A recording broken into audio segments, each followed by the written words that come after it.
from different economies, from different political administrations. It's a very good thing to do. We are one people. Africa is one. If you go to Malawi, in a village in Doha, and you go to South Africa, in a village, let's say, in the province called the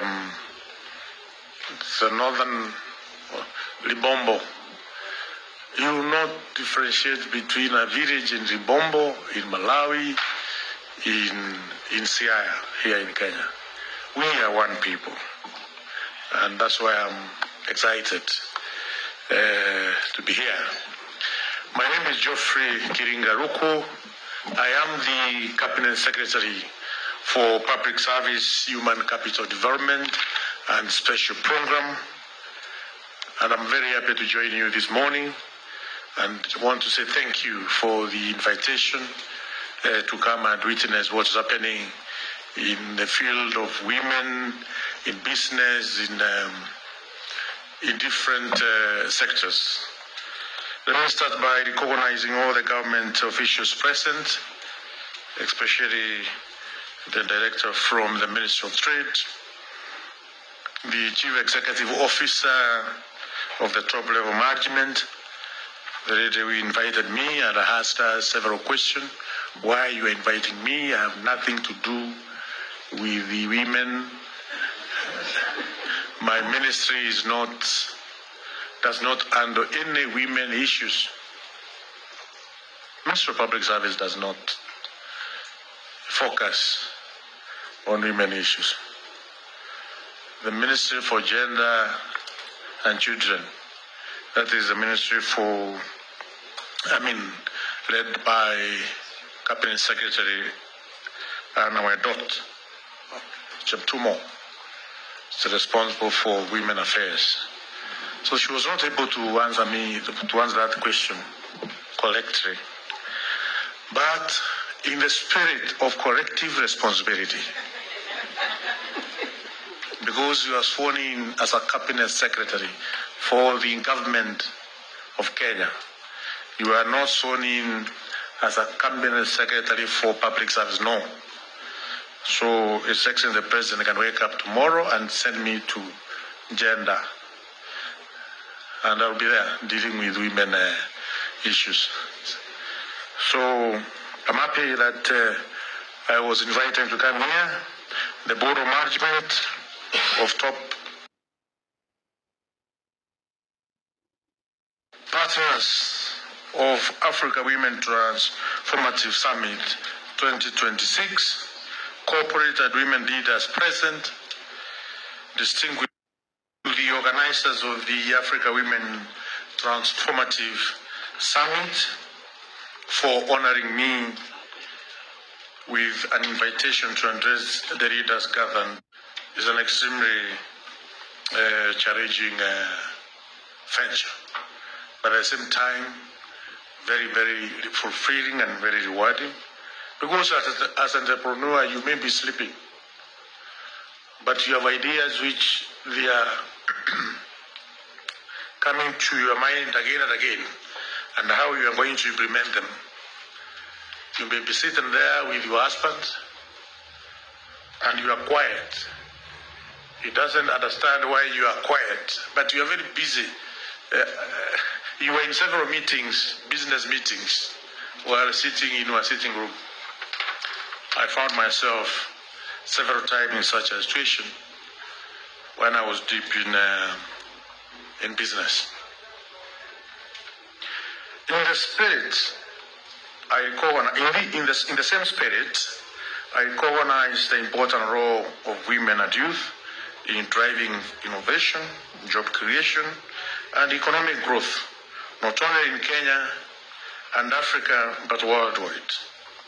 Women and young people are importantly are growing to become the aging of Africa's formal and informal economies. Nevertheless, we must continue to address the cultural and structural barriers that prevent women and youth from accessing enough resources that allow them to take advantage of business opportunities within our communities and economies. The Ministry of Public Service, Human Capital Development and Special Program is taking decisive steps in strengthening leadership skills development, and professionalism across public service to ensure businesses and citizens receive quality services. We are investing in human capital development through upskilling and reskilling of government officers through leadership courses at Kenya School of Government, facilitating accreditation of and certification of human resource management practitioners by the Institute of Human Resource Management and Human Resource Management Professionals Examination Body. We are confident that measures we are putting in place to train and deploy universal public servants across all 59 Huduma centers in the Republic of Kenya will enhance the quality of government services delivered across the Republic. In our commitment to building a productive, efficient, and business-friendly public sector that supports enterprise growth and investment. The government, led by His Excellency William Samoei Ruto, is also deliberate in strengthening responsiveness and reducing service delivery bottlenecks that affect businesses. And that's why the digitization of over 20,000 government services is reducing queues in public service points across ministries, departments, and agencies. In partnership with the Ministry of ICT, we continue to work tirelessly to digitize other government services, to ease access, and to end solicitation of bribes for government services. And in many forums, as a Minister for Public Service, I have called upon all the public servants across the Republic of Kenya to serve Kenyans, whether it is business registration process, whether it is getting KRA clearance, tax clearance certificate, whether it's getting other business licenses which are required to conduct whichever line of business you are in, they should be provided with excellence, with customer care excellence, and without asking for bribes. There is EACC report which was released, I think, 1 or 2 months ago. I was the chief guest in that function, and it did not look very good when it matters bribing for different government services. We continue to call upon all public servants to serve Kenyans with dignity, with humility, and with excellence, because that's what we are called to do by Article 232 of our Constitution, which talks about the principles and values of public service. And when you are given a job by the government, you must abide by the law. And the guiding Bible or guiding document is our Constitution. And our Constitution is very clear in Article 232 on how all public servants should conduct themselves.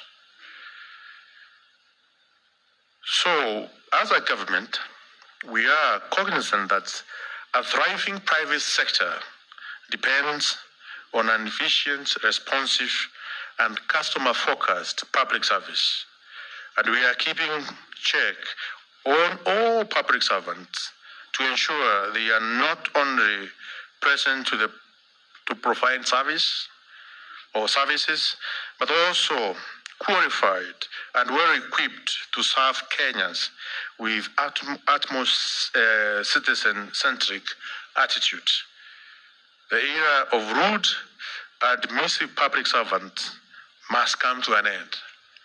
I have visited quite a number of regional headquarters across the Republic of Kenya as a Minister of Public Service to check whether we are in our offices at the right time, whether we are giving the services or we are serving Kenyans in the most appropriate way. Sometimes I'm happy, sometimes I'm very disappointed. There are a number of government departments which are doing well. There are others which are not doing very well. I had an opportunity to visit regional headquarter offices in Northeastern, in Garissa.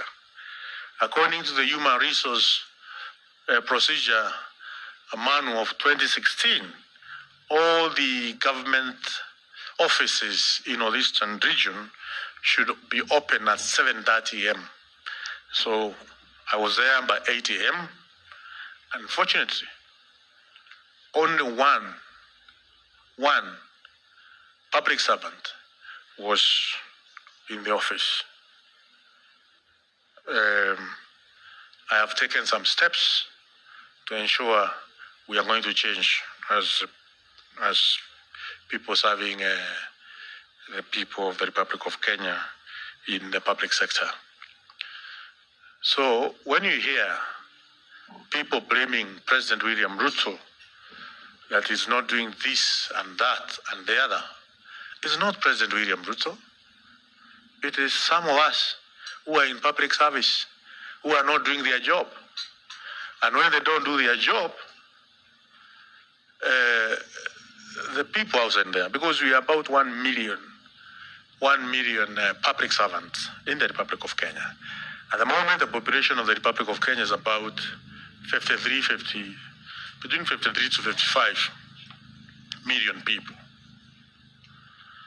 So, 1 million public servants. And we are talking about 1 million including the military, National Police Service, our police officers, including the government, the county government employees, including all the ministries, all the parastatals. It's about 1 million people.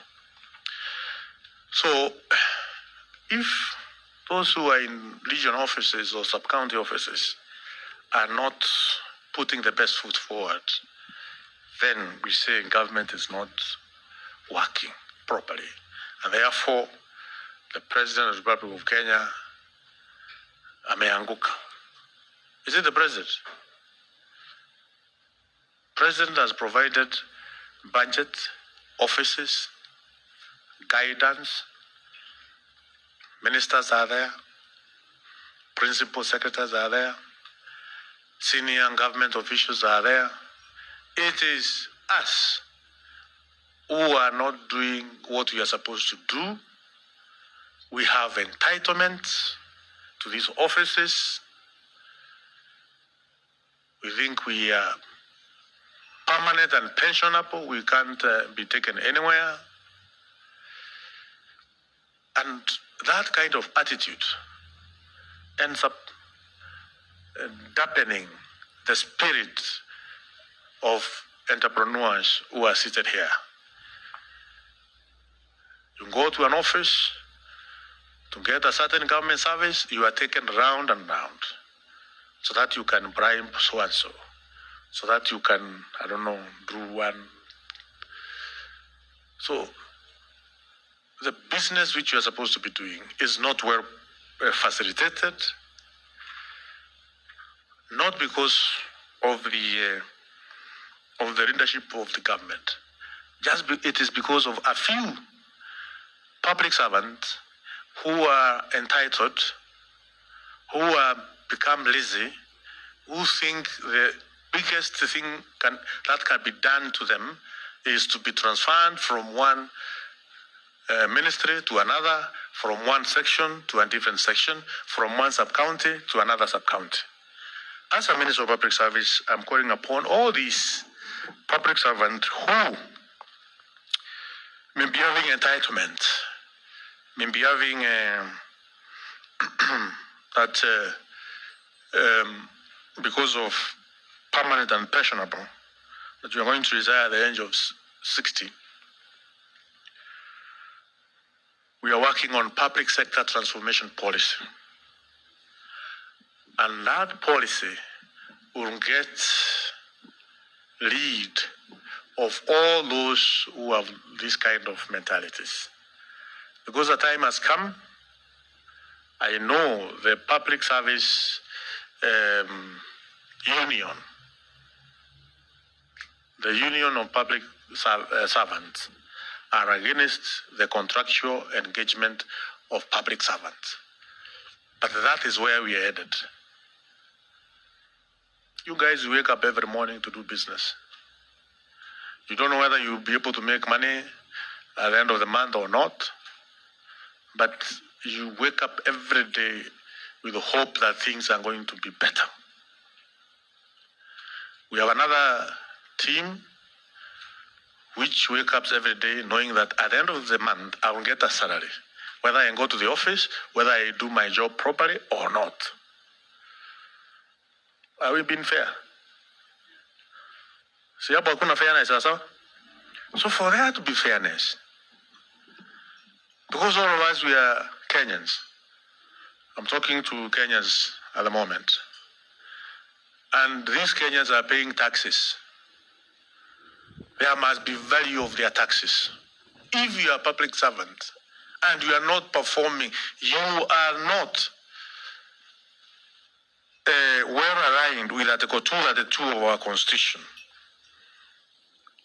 Be on a contractual basis for 5 years, we assess you. If we think that you have not attained your contractual obligations, we retire you, you go home. Customer excellence, customer service excellence is not an option as far as President William Ruto and his government is concerned. As his minister, I have very firm instruction to ensure customer excellence is a thing in government of Kenya.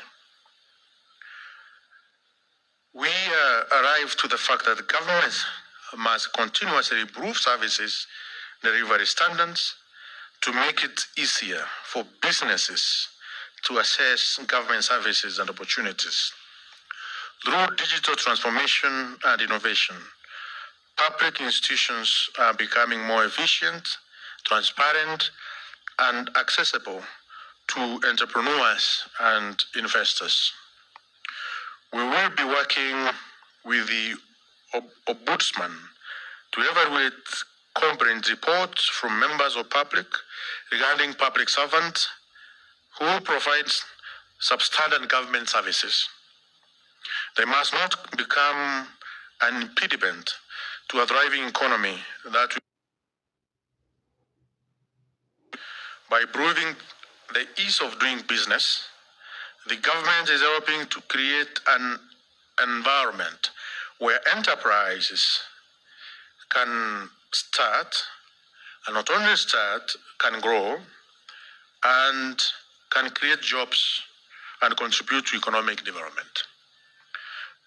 The President of Kenya, through his administration, is building over 400 modern markets across 47 counties under the Economic Stimulus Program and as part of creating enabling environment to traders to do business. Over 2,300 kilometers of tarmac have also been completed in the last 3.5 years, and an additional 6,000 kilometers are at various stages of construction. These are meant to ease trade and to create new opportunities for investors across the country. I want to call upon the leadership of the public sector to deliver value to citizens and support national development through credible and value-driven programs and projects. Public sector leaders, including we, the cabinet secretaries and the senior government officials, we must champion innovation, accountability, and service excellence in all sectors of our economy. We must commit to building strong institutions that support businesses, that attract investment, and that can be able to drive economic growth. I therefore take this opportunity to urge the corporate and women leaders here today and out there that we need to work together. For us to build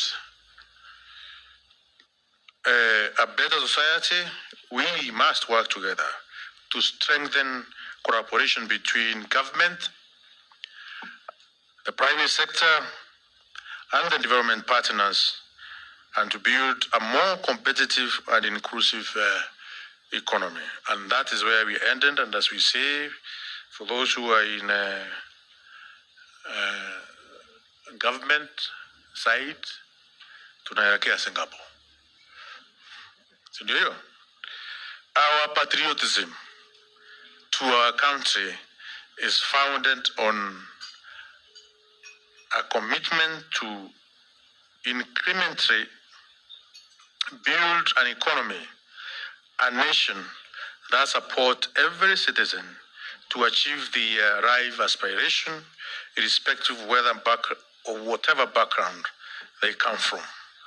I thank you all for being here and joining the conversation, and not only joining the conversation, but also on injecting a sustained leadership that is inclusive of women, the youth, and all underserved groups in our country.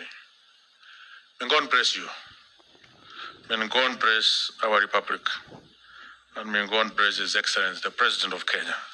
Asanteni sana, Mungu awabariki, nasema asanti kwa hiyo mwaliko.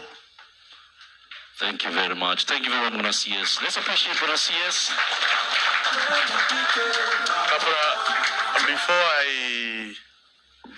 For those who are wale walikuwa kati ya Moi, how many were when Moi was president? He did the right decisions, and these decisions are chaired and elected by one person who is the chairman of the cabinet, who is the head of state, who is the head of government, who is the commander of the armed forces or defense forces. So kwa wale ambao ni wa Kenya, tuendelee kushikilia rais wetu. I know we are saying that hakuna pesa, and I think it has become ni kama salamu. Nasalimia mtu uko sasa, niko sawa, niko salama. Lakini yako na maneno he has some issues which are affecting him, isn't it? Let me ask you, traffic across the city, kupenya kwa njia ni shinda. Jioni, leo ni lini? Today is Wednesday. My friend, today is evening. Go to Thika Road. No parking in all those joints. Go to Ngongo Road, the same. Go to this restaurant, Ravington, Kireshua, everywhere. Monday to Monday. Am I naongea uongo? Si ni ukweli? Hii pesa inatoka wapi? Ya watu kukaa jioni mpaka saa 7 usiku. But ukisalia mtu unasema hakuna pesa. Si imekuwa ni salamu. Kwani stress inatolewa na manji? Si mtu analipa bill. Analipa ametoa wapi? So, and that's why when you look at the macroeconomic parameters, whether it is inflation, whether it is banking rates, whether it is exchange rate, whether it is the prices of commodities, the basic prices, basic commodities prices like unga, they have been stable for quite some time for now. Meaning, the economy of the Republic of Kenya is in the right direction. We only need to maintain there, to be consistent. There is no need of changing the government. That's what I'm trying to say with many words. There is no, for the stability of our economy, because our economy, imeonekana, it is taking the right shape, the right direction, under the policies which President William Ruto has made. Najua sasa we have started the countdown to the general elections. So I have to take every opportunity to convince, even if it's 2 or 3 people who may be on the other side, to come on this side, ili tuendelee pamoja. Si ndio hiyo? So, for us who are in business, these macroeconomic parameters are factual. And they are not factual because they zijifanya zenyewe. It is because someone sat down, crafted ideas, deliberated those ideas, discussed those ideas, saying these ideas need to be implemented. Running a government is one of the most difficult things you can be told to do. I have been in business, and I was saying business is very difficult. Now I'm saying running a business, a government, is one of very difficult things to do. Because we sit down at the cabinet from 10 a.m. to 4:30 p.m. without having lunch, without waking up to go and pick a call or do anything else, trying to make decisions of this nation. And I can assure you, is one of the very difficult moments. And the Pharaoh, who is steady, anakalia pale na anasema iende sawasawa, is one William Samoei Ruto. Kwa hivyo jameni, mimi namuomba, muombee huyo jamaa, na sio kumuombea peke yake. Tunaingia kwa ile msimu sasa, kuanzia August this month to the other August, museme ni tutam. All right, thank you so much. Bwana CS. Hapo tunakubaliana? Asante sana. All right, before the CS leaves, kindly request for a group photo. So any entrepreneur, yes. Thank you. Thank you very much. We appreciate the good work you are doing and the government. We have one special request as women of this country about the KRA. Many people have been put on special table, which again was reviewed, and some of the women business were removed from the special table, which we really appreciate and thank the government. Now, we are only requesting for one more thing, that the government gives amnesty to the women-owned business, because sometimes you are given a business, you're not able to generate compliance certificate because maybe on special table. So we are ready to pay the actual amount, but not the interest and the penalty. Kindly talk to His Excellency to give us amnesty. Thank you.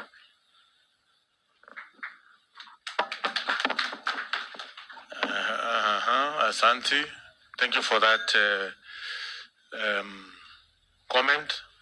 Yes, but at the same time, we need to also ask ourselves, how does the government run? Government run through the taxes, which we pay. Government run through the money we borrow from Ruku banks or Ruku investors. When you go and invest in treasury bills and treasury bonds,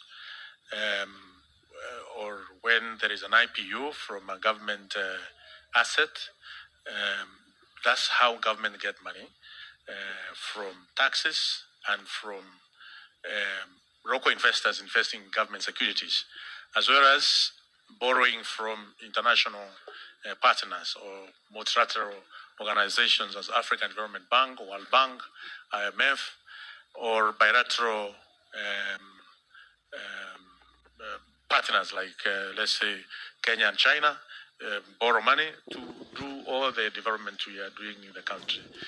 One thing I can assure you is when you look at the Kenyan economy, and this is something which I should have mentioned also, at the beginning of this administration, 2022, Kenya was the 8th largest economy in Africa, but within 2.5 years, Kenya is now ranked as the 6th largest economy in Africa. This is not government data, government of Kenya data, but World Bank and other organization data. So the Kenyan economy is growing.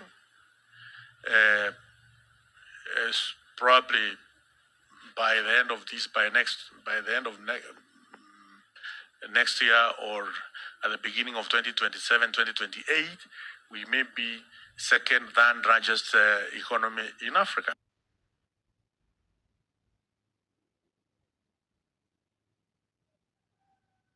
Facilitated. They can only be facilitated through taxes. But we are saying we have no room to have aggressive. We made very difficult decisions of having a very aggressive tax regime. These years, we even in the coming months, we are going to reduce the VAT from. So we are making some deliberate actions as government to ensure we don't have very aggressive tax regime, which is as far as your request is concerned. But as I do that, also we be aware, as a government, we must collect taxes. And we are not doing enough at Kenya Revenue Authority. We have a long way to go as Kenya Revenue Authority, and that's why there are some changes which government has done in the leadership of the KRA, so that we can have new leadership. There is serious digitization process, automation process, which is going on as far as the Kenya Revenue Authority is concerned, so that we can see whether we are going to increase the revenue collection. There is a lot of leakages which are there, which government is trying to seal, so that we can have enough revenues and ensure that these revenues, we are using them in the most prudent manner, that Kenyans can get value for the money. What you have said, I will ensure it reaches to the right table. I'm not the Minister of Treasury. Yeah. Some of these issues at the cabinet level, I will be there to be your voice. Asante sana. Great.